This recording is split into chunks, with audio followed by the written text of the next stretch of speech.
찾아보니까 4월 20일이 9월절입니다. 예, 20일이 19일까지가 13일 19일까지가 이제 고난주가 아니고 20일, 21일이 아니고. 주보에 계속 내주세요 광고에. 아, 네네네. 혹시 교인들이 좀 새로운. 예, 그렇게 하겠습니다. 예, 사도신경 예배를 시작하도록 하겠습니다. 전능하사 천지를 만드신 하나님 아버지를 내가 믿사오며 그 아들 우리 주 예수 그리스도를 믿사오니 이는 성령으로 인타하사 동정녀 마리아에게 나시고 본디오 빌라도에게 고난을 받으사 십자가에 못 박혀 죽으시고 장사한 지 사흘 만에 죽은 자 가운데서 다시 살아나시며 하늘을 오사 전능하신 하나님 편 앉아 계시다가 저로서 산자와 죽은 자를 심판하러 오시리라. 성령을 믿사오며 거룩한 공예와 성도가 서로 교통하는 것과 죄를 사해 주신 것과 몸이 다시 사는 것과 영원히 사는 것을 믿사옵나이다. 아멘. 찬송가 393장입니다.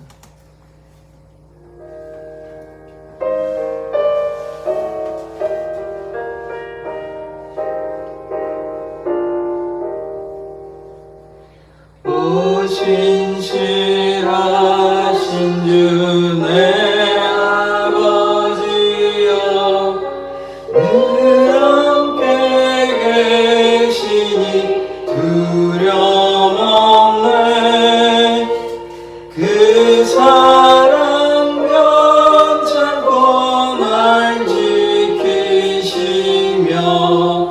어제나 오늘이 한결같네. 오 신실하신 주, 오 신실하신 주, 날마다 자비를 베푸시며 일용할 모든 것 내려주시니 오 신실하신 주 나의 구주. 봄철과 여름 가을과 겨울 해와 달 별들도 다 주의 것. 만물이 주 영광 드러내도다.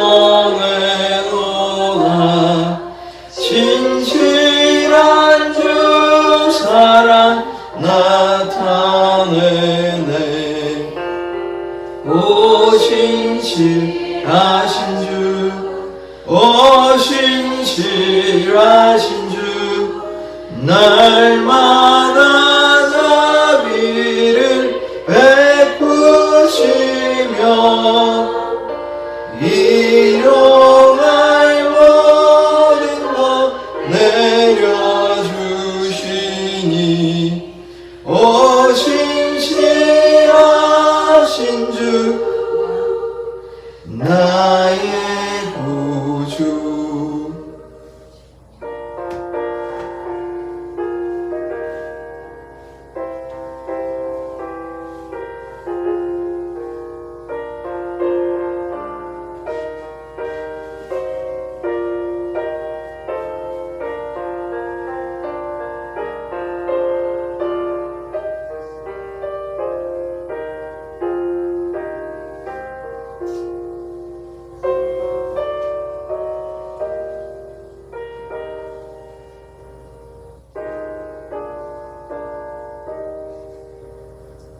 내 죄를 사하여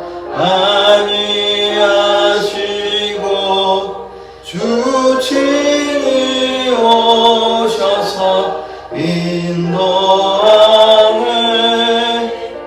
오늘의 힘내고 내일의 소망 주만이 만복을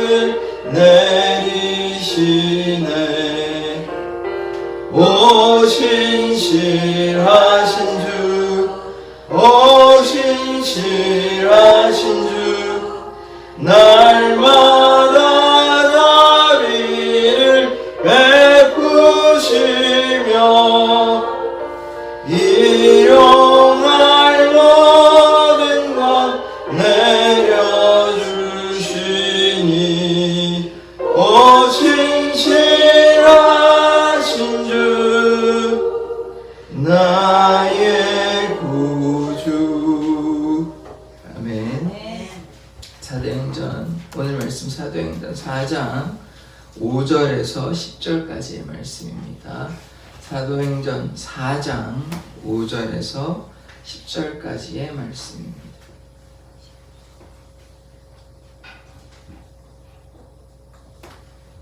5절 읽겠습니다. 이튿날 관리들과 장로들과 서기관들이 예루살렘에 모였는데 대제사장 안나스와 가야바와 요한과 알렉산더와 및 대제사장의 문중이 다 참여하여 사도들을 가운데 세우고 묻되 너희가 무슨 권세와 누구의 이름으로 이 일을 행하였느냐. 이에 베드로가 성령이 충만하여 이르되 백성의 관리들과 장로들아 만일 병자에게 행한 착한 일에 대하여 이 사람이 어떻게 구원을 받았느냐고 오늘 우리에게 질문한다면 같이 읽겠습니다. 너희와 모든 이스라엘 백성들은 알라. 너희가 십자가에 못 박고 하나님이 죽은 자 가운데서 살리신 나사렛 예수 그리스도의 이름으로 이 사람이 건강하게 되어 너희 앞에 섰느니라. 아멘. 하나님, 우리가 날마다 예수님 의지하며 살아가기를 원합니다. 예수의 이름에 능력이 있음을 고백하오니 우리 가운데 날마다 함께하여 주시옵소서. 예수 그리스도의 이름으로 기도드립니다. 아멘. 베드로와 이 제자들이 계속해서 그 예수에 대해서 증거를 하니까 5절에 뭐라고 나오냐면 이튿날 관리들과 장로들과 서기관들이 예루살렘에 모여가지고 이 사람들이 왜 모였겠습니까? 지금 계속 베드로의 제자들 사도들이 예수의 제자들이 베드로와 요한이 계속 예수님을 증거하니까 이 상황에 대해서 이제 심각하게 받아들이는 것이죠. 좀 저지하고 방해하고 못하게 이제 하려고 그렇게 이제 모였던 것입니다. 왜 그러냐면 예수를 증거함으로 예수만 증거하고 이러면 아무런 역사가 일어나지 않으면 뭐 그냥 저러다가 말겠지 하고 그냥 놔두면 되는 것입니다. 근데 그게 아니라 3,000명, 5,000명 막 이렇게 예수를 믿는 사람들이 막 늘어나니까 이 심각한 상황 아닙니까? 그전에는 예수를 십자가에 못 박게 막 동조하고 이랬는데 그 백성들이 갑자기 3,000명, 5,000명 이렇게 예수님을 믿으니까 좀 당황스러운, 그들의 입장에서 당황스럽고 이제 곤혹스러운 이 상황이 나타나니까 이거에 대해서 어떻게 해야 될지 고민해 보려고 이렇게 모여 있는 것입니다. 그래서 지금 무엇을 보고 있습니까? 예수님께서 살아계셔서 제자들 가운데 또 사람들 가운데 이스라엘 가운데 역사하시는 이 장면들을 보고 있는 것입니다. 이들이 뭐 부인하든 인정하든 상관없이 하나님께서 역사하시는 것이죠. 그래서 이들이 모여가지고 6절에 또 보십시다. 대제사장 안나스와 가야바와 요한과 알렉산더와 및 대제사장 문중이 지금 유대 지도자들 중에서 누구와 모였냐면 안나스, 가야바가 이 사람들이 어떤 사람이냐면요. 이 대제사장인데요. 이 두 사람은. 근데 안나스와 가야바가 뭐한 사람들? 예수님 십자가에 못 박는데 주동한 사람들입니다. 그래서 이 사람들에 대해서 언급하고 있고요. 그 다음에 근데 안나스는 뭐냐면 그 전임 대제사장이고 그 다음에 가야바는 그 후임인데 관계가 어떻게 되냐면 안나스가 가야바의 장인입니다. 그래서 가야바가 안나스의 사위인 거죠. 이 사람이 이제 그렇게 돼서 좀 제가 찾아보니까 원래 대제사장 이런 거는 그 직분은 레위 지파만 가능한데 예수님 오기 전 한 200년 전쯤에 레위 지파가 아닌 사람들도 그렇게 어떻게 이제 힘을 얻어가지고 대제사장이 오르기도 하고 이렇게 됐다 하더라고요. 그래서 안나스는 레위 지파가 아닌 걸로 제가 봤습니다. 그래서 지금 대제사장의 이제 사람들이 어떠하냐 이제 안나스와 가야바를 이제 얘기하고 있고 이들이 예수 그리스도를 십자가에 못 박은 사람들이다. 뭐 주동했던 사람들이죠. 왜냐하면 신문하고 또 그 둘 중에 한 명이 예수 그리스도를 또 뺨을 때리기도 하고 뭐 제가 기억으로는 가야바인 걸로 기억을 하는데 그래서 그렇게 안타까운 일들을 자행했던 자들이 있고요. 이 사람들이 다 누구냐면 사내들인 공예라고 그 가장 높은 그 유대의 지도자들의 모임이라고 보면 되는데 여기에 뭐 대제사장들, 장로들, 서기관 그 출신 성분으로 얘기하면 바리새인, 사두개인이라고 제가 말씀을 드렸잖아요. 사두개인은 주로 제사장 직분이고 바리새인은 무엇이냐 그러면 제사장은 아닌데 이제 평신도나 이런 사람들인데 그러나 이들도 그 당시에는 좀 강력한 힘을 발휘했다. 그래서 바리새인과 사두개인. 그래서 예수님이 계속해서 바리새인과 사두개인들에 대해서 계속 얘기하고 있거든요. 서기관 그러면 이제 기록하는 사람들, 근데 율법학자라고 말씀드렸잖아요. 이들이 주로 바리새인이 많습니다. 그래서 바리새인과 서기관들이 이렇게 함께 모여서 예수님을 증거한 사도들에 대해서 어떻게 하는지 이제 보고 있는 것입니다. 그 뒤에 나오는 요한과 알렉산더는 찾아보니까 이게 뭐 명확하게 나오진 않고요. 이 사람들은 대제사장의 어떤 가족들이다 이렇게 보면 돼요. 문중이라 그러면 그 가게의 그 가족의 이제 일원이라고 보시면 될 것 같고요. 그래서 다 참여하여 결국은 지금 5절과 6절에서 얘기하는 것이 무엇이냐면 유대의 지도자들이 함께 모였다는 거거든요. 관리들, 장로들, 서기관들. 장로라 그러면 나이 많은 그러니까 그 70인 출애굽하고요. 모세가 원래 주로 다 했거든요. 그런데 장로들을 세웠습니다. 왜 세웠냐면 모세가 다 감당할 수 없으니까. 그 뒤에는 또 뭐 천부장도 세우고 백부장도 세우고 50부장, 10부장 이렇게 세웠는데 그 전에 족장의 대표들을 뽑아가지고 70장로를 세웠거든요. 그게 이제 유래라고 보는 것이고, 그래서 그 뒤에 있는데 지파들의 대표격인 것이죠. 그래서 그 사람 중에 또 바리새인이 좀 많았다 이렇게 보면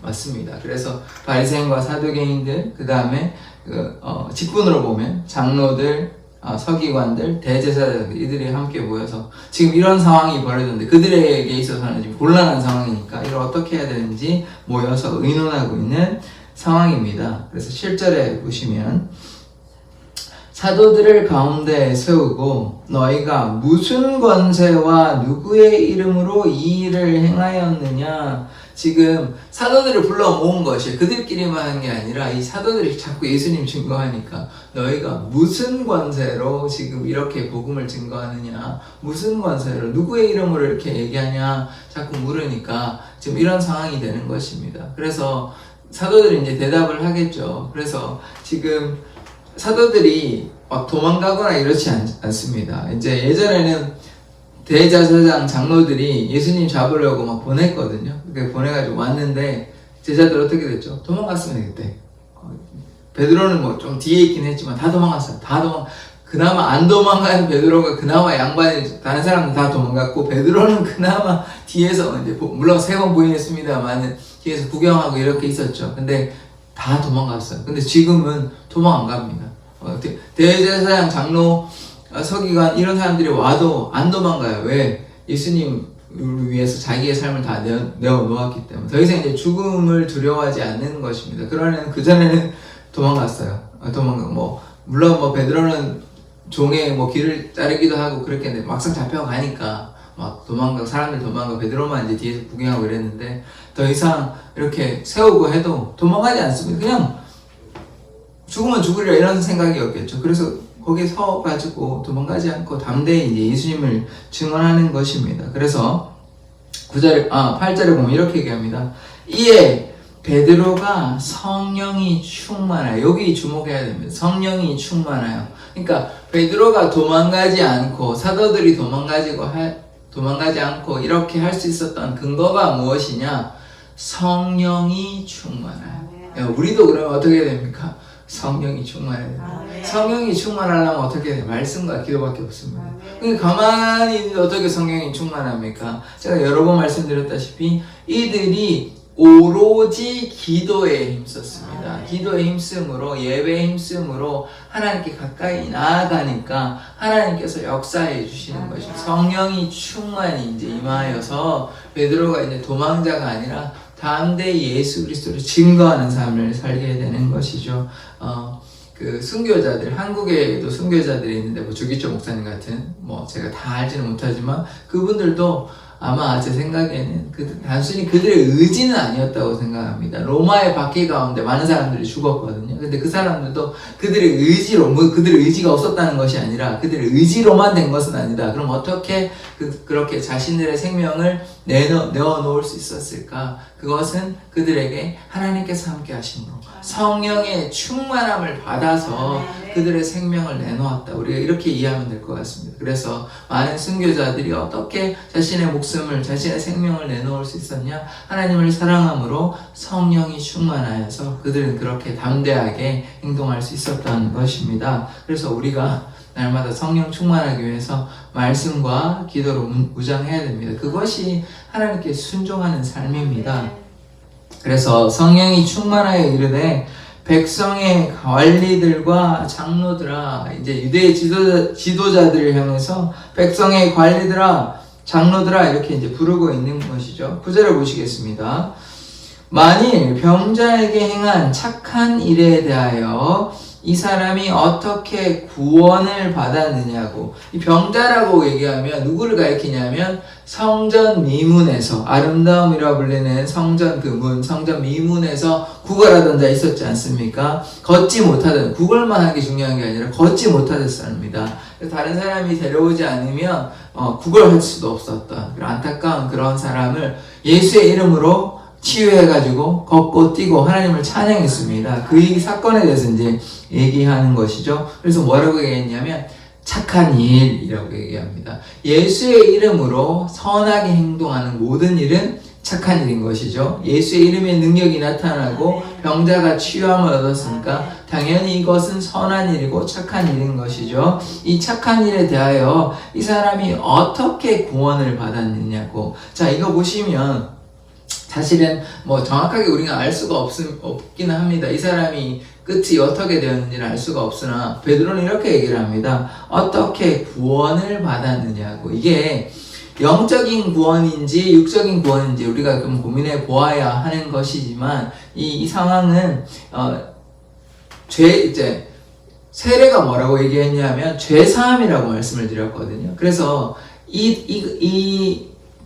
걷지 못하던 자가 이렇게 일어난 것은 그래서 죄를 사함을 받았다. 그래서 구원을 받았다. 이렇게 이해도 되는 것입니다. 또한 육적으로 묶여있는, 그러니까 어둠의 영이 있었기 때문에 그것도 치유함을 받았다. 우리가 이렇게 볼 수도 있는 것이에요. 그러니까 육신의 질병을 우리가 잘 이해를 해야 되는데 그게 뭐 어둠의 영으로 또 혹은 사단에게 잘못된 경우가 있는 것이고 또 육신이 우리가 또 하다 보면 또 잘못되는 경우도 있기 때문에 어떤 뭐 사단 때문에가 아니라 뭐 그렇게 되는 그걸 잘 구분해야 되는데 요 상황은 일단 우리가 기본적으로 이해할 수 있는 것은 치유함을 받았다. 치유함을 받았다. 요 얘기를 하는 것이 구원받았다는 의미가. 그리고 다른 의미에서는 가능성이 하나는 뭐냐면 죄로부터 구원받았다. 요것도 이해할 수 있는 것입니다. 그러나 이 사람이 천국 가는지 안 가는지는 저는 알 수가 없고 성경에서 언급하고 있지 않지만 이 구원의 의미가 영생의 의미라기보다는 치유함을 받았다.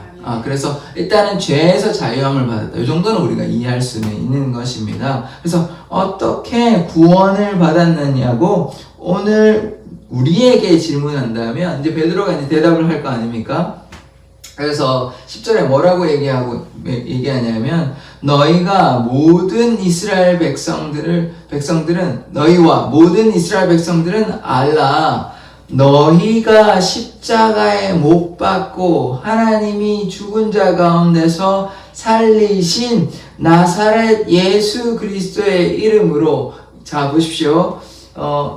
7절에 보면 너희가 무슨 권세와 누구의 이름으로 이렇게 하냐라고 이제 묻잖아요. 신문하는 것이죠. 그 유대 지도자들이 그렇게 하니까 이제 대답합니다.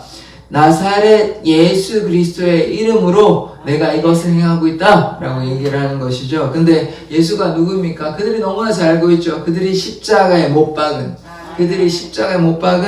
예수 그리스도, 하나님이 죽은 자 가운데, 또 그것만 십자가에 못 박아서 죽어서 끝나는 것이 아니라 부활의 하나님을 얘기하고 있는 것입니다. 하나님이 죽은 자 가운데서 살리신 그 나사렛 예수 그리스도의 이름으로 했다라고 얘기를 하는 것이죠.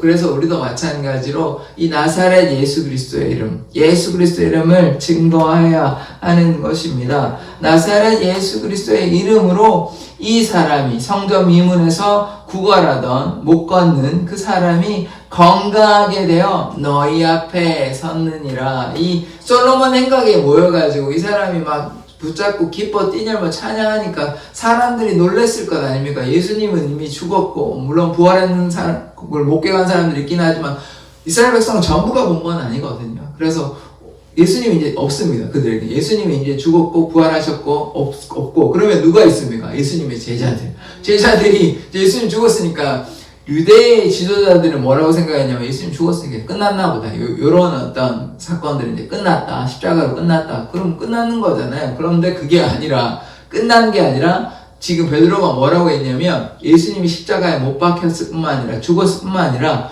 죽음 가운데서 부활했다 이 얘기하는 것입니다. 하나님이 예수 그리스도를 살리셨대요. 살리셔가지고 그 살리신 예수 그리스도의 이름으로 이 병자가 치유함을 받았다 이 얘기를 하는 것입니다. 그러니까 놀라운 지금 고백을 하고 있는 것이죠. 예수 그리스도를 3번이나 부인했던 그 베드로가 이제는 부인하거나 도망가는 것이 아니라 예수 그리스도로 말미암아 내가 한 것도 아니고 이 병자가 치유함 받은 것은 나사렛 예수 그리스도로 말미암아 분명히 얘기하고 있습니다. 예수가 어떤 분이냐? 십자가에 달려 돌아가셨고 죽음에서 부활하셨다. 그 부활의 생명의 주를 지금 고백하고 있는 것입니다. 누구 앞에서요? 백성들 앞에서 뿐만 아니라 누구 앞에서요? 유대의 지도자들 앞에서. 예전이었으면 아마 예전의 베드로는 십자가에 달려 돌아가시기 전에 베드로였다면 아마 도망갔을 것입니다. 좀 싸우다가 도망갔을 것이에요. 그런데 지금은 그렇지 않습니다. 예수님이 승천하시고 또 성령님이 충만해. 분명 말씀에 뭐라고 나옵니까? 성령님이 충만해. 그러면 그 안에 누가 있다는 거예요? 베드로 안에 예수님이 있다는 거예요. 예수와 함께하고 있다는 것이. 그러니까 예수와 하나 된 베드로인 것입니다. 그래서 그러므로 말미암아 담대하게 너희가 죽였던 그 예수 그리스도, 그 그리스도가 부활하셨는데 그리스도로 말미암아 그리스도의 그 이름으로 이 병자가 치유함을 받았다라고. 그래서 그 병자가 구원함을 받았다, 죄사함을 받았다 이 얘기를 하고 있는 것입니다. 그래서 너희 앞에 섰다 이 얘기를 하고 있는 것이에요. 그러면 우리는 이제 어떻게 해야 하는 것입니까? 주위의 사람들이 이렇게 묻죠. 왜 교회 다녀요? 왜 예수님 믿어요? 이렇게 물으면 어떻게 우리는 대답하겠습니까? 그냥 모르겠는데 그냥 뭐 어쩌다 보니까 누가 이제 가자 그래서 갔다 이렇게 얘기하면 안 되는 것이죠. 오늘 뭐라고 얘기합니까? 유대 지도자들은 어떻게 보면 불신자들 아닙니까? 불신자들 이렇게 하면 너가 무슨 권세로 이렇게 얘기하냐? 너희 왜 예수님이냐? 이렇게 이제 우리의 상황을 대입해서 본다면 누가 이제 너 왜 뭐 돈도 안 되는 거 예수님 왜 믿냐? 왜 계속 교회 가냐? 이렇게 물으면 우리는 어떻게 대답하시겠냐고. 우리는 베드로와 같이 이렇게 하나님이 죽은 자 가운데서 살리신 그 십자가에 돌아가신 그 예수님을 믿는다고. 그 예수님이 나의 하나님이 된다고. 그래서 그 하나님이 나를 치료해 주셨고 나와 함께 하신다. 이렇게 고백하는 삶이 참된 신앙생활인 것입니다. 그래서 지금 이게 2000년 전쯤에 일어난 사건이잖아요. 그 사건이 지금 우리에게도 여전히 유효한 것입니다. 성경에 나오는 그 모든 사건이 그냥 역사의 성경의 역사의 한 장면이 아니라 아브라함에게 일어난 그 사건이 나의 사건이고, 다윗에게 일어났던 그 사건이 나의 사건이고, 모세에게 일어났던 그 사건이고, 오늘 본문에 나오는 병자에게 일어났던 그 사건이 나의 사건이고, 또 베드로가 담대히 예수를 증거했던 그 사건이 나의 고백인 줄 믿습니다. 그래서 주위에 믿지 아니하는 사람들이 너 왜 예수님 믿냐고 그렇게 묻는다면 이렇게 담대히 얘기하십시오. 죽은 자 가운데서 살려내신 그 하나님께서 그 예수를 살려내셨기 때문에, 그리고 우리를 위해서 십자가에 달려 돌아가셨다. 그것을 담대히 얘기하십시오. 그러함으로 말미암아 내가 구원함을 얻어서 구원함을 얻어서 내가 예수님을 믿고 있다. 이렇게 얘기하는 것입니다. 그러할 때 누가 역사하십니까? 하나님께서 역사하시는 것입니다. 우리가 성령 충만함을 받아서 그렇게 담대히 선포하고 그 선포할 때 하나님이 역사하시는 것입니다. 물론 우리가 그렇게 얘기한다고 해서 모든 사람이 예수 그리스도를 영접하지는 않겠죠. 예수님이 실제로 2000년 전에 오셨는데 대제사장들, 장로들, 서기관들, 바리새인들, 사두개인들 예수님 믿었습니까? 일부는 믿었죠. 바울과 같이 나중에 변화되고 그렇게 지도자들 중에 다 믿은 건 아니면 굉장히 소수였죠. 그러나 대부분은 어떻습니까? 예수님을 안 믿었습니다. 그렇지만 우리는 증거할 때 지금 어떻게 됐습니까? 3,000명, 5,000명이 늘어났잖아요. 하나님이 역사하신다고요. 하나님이 택한 백성을 구원하여 주시는 것입니다. 그래서 그 사명을 우리가 감당하면 되는 것이에요. 모든 사람이 예수를 믿지 않을 수 있습니다. 그러나 그곳에 하나님께서 택하신 족속들, 택하신 백성들이 있다고요. 그들에게 하나님의 복음을 증거할, 우리는 알 수가 없습니다. 그렇게 증거할 때 믿지 아니하는 그 영혼이 하나님께 돌아오는 것이죠. 그래서 우리가 복음을 증거해야 하는 것입니다. 그럴 때 하나님의 역사가 3,000명, 5,000명, 지금은 수억 명 되잖아요. 가톨릭까지 하면 10억 넘을지도 모르겠습니다. 그러니까 많은 사람들이 예수 그리스도를 믿고 있잖아요. 그때 당시만 해도 처음에는 얼마였습니까? 120명. 제자들은 12명밖에 안 되지 않습니까? 그런데 12명, 120명, 3,000명, 5,000명까지. 그 다음에 지금은 수십억 되잖아요. 그러니까 그렇게 됐을 때는, 그러나 참된 그리스도인이 얼마가 됐냐 얘기하면 좀 달라지긴 합니다. 어쨌든 지금 그렇게 예수를 알게 되고 이제 자신의 종교가 기독교 혹은 가톨릭을 얘기하는 사람이 그만큼 늘어났잖아요. 그래서 예수를 믿는 자들이 이만큼 늘어났기 때문에 하나님의 역사는 이렇게 놀라운 역사, 불가능을 가능케 하는 것입니다. 로마의 박해 가운데 예수를 믿는 것은 쉽지 않았습니다. 많은 사람들이 죽었어요. 십자가에 달려 죽거나 아니면 불에 타 죽거나 아니면 원형 경기장 사자나 그렇게 개에 찢겨 죽거나 이렇게 잔인하게 죽었으나 300 몇 년도에 이제 기독교가 공인됨으로 말미암아 예수 그리스도를 자유롭게 믿게 되는 놀라운 역사가 이제 나타나게 되는 것입니다. 그래서 뭐가 지금 있었냐라고 본다면 고난과 아픔이 있었습니다. 역경이 있었어요. 그냥 모든 것이 쉽게 수월하게 된 것이 아닙니다. 그럼 예수님은 어떠했어요? 예수님이 그냥 복음만 전했습니까? 아니죠. 고난이 있었습니다. 십자가에 그 고난이 있었다. 그 고난을 담당하신 것입니다. 제자들은 어떠했어요? 제자들에게도 고난이 있었습니다. 제자들이 복음을 증거하다가 그냥 잘 먹고 잘 살다가 하늘로 승천한 것도 아니고요. 잘 먹고 잘 살다가 한 100세를 누리고 이렇게 산 것도 아니고요. 예수님 증거하다가 그렇게 한 명 빼고 요한 빼고 그냥 요한 사도 요한 빼고 다 제자들이 다 순교 당했습니다. 순교하였습니다. 그래서 그들에게도 아픔과 고난이 있는 것입니다. 고난이 있으면 그 다음에 뭐가 생기나냐?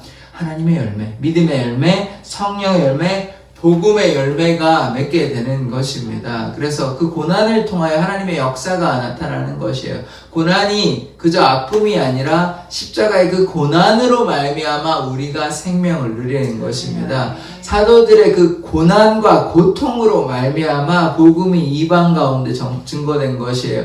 바울이 그렇게 고난 당하지 않았다면, 물론 그것을 감사함으로 인내함으로 했지만 그 고난이 없었다면, 바울이 그 고난을 나는 육체적 고난 감당하기 싫다. 내가 왜 이것을 해야 되냐. 나는 복음 증거하지 않을랜다 라고 하면 바울은 하지 않았을 것입니다. 다른 사람이 했겠죠. 그래서 바울이 그 고난을 인내함으로 이방인에게 복음이 전파되는 것입니다. 그 복음이 지금 온 인류에게 증거되고 있지 않습니까? 그래서 때로 우리들에게 고난과 아픔이 있을 때 이 고난을 통해서 우리들을 사용하시나 보다 이렇게 생각하시면 맞습니다. 그래서 그 고난을 우리가 어떻게 이길 수 있습니까? 성령 충만하여. 그래서 날마다 말씀과 기도로 나아갈 때 하나님께서 그냥 말로만 역사하시는 것이 아니라, 이렇게 베드로가 그냥 말로만 얘기합니까? 아니요. 이제 행동으로 온몸으로 하고 있습니다. 자신의 삶으로 지금 증거하고 있다고. 온몸으로, 온 삶으로 하나님께 마음과 뜻과 정성과 온 힘을 다해 하나님을 사랑하고 있습니다. 예전에 베드로는 그렇지 않았죠. 말로만 하거나 도망가거나 부인하거나 이랬지만 지금은 자신의 생명을 걸고 하잖아요. 마음을 다해 사랑하고 있다고요. 그러니까 이 역사가 지금 오늘 하나님의 그 놀라운 역사가 일어나는 장면을 이렇게 보고 있잖아요. 담대히 예수 그리스도를 증거하는, 어떠한 상황에도 역경에도 굴하지 아니하고 담대히 하나님의 복음을 증거하는 베드로처럼 우리도 이 땅 가운데 하나님을 믿지 아니하는 수많은 영혼들이 있지 않습니까? 그들에게 하나님의 복음을 증거할 때 하나님의 역사가, 베드로에게 이렇게 나타났던 놀라운 역사, 사도들에게 나타났던 놀라운 역사, 병자가 치유함을 받는 놀라운 역사가 2023년 3월에도 2025년 3월에도 여전히 하나님께서 우리에게 역사하시는 줄 믿습니다. 기도하겠습니다. 하나님, 우리가 날마다 주님을 향해 믿음으로 나아가기를 원합니다. 병자가 치유함을 받고 사도들이, 베드로가 담대히 예수 그리스도를 증거했던 놀라운 역사가 오늘도 우리 가운데 나타날 줄 믿사오니 주님, 우리를 사용하여 주셔서 복음의 증인된 삶 살아가기를 원합니다. 감사드리며 예수 그리스도의 이름으로 기도드립니다. 아멘. 주기도문을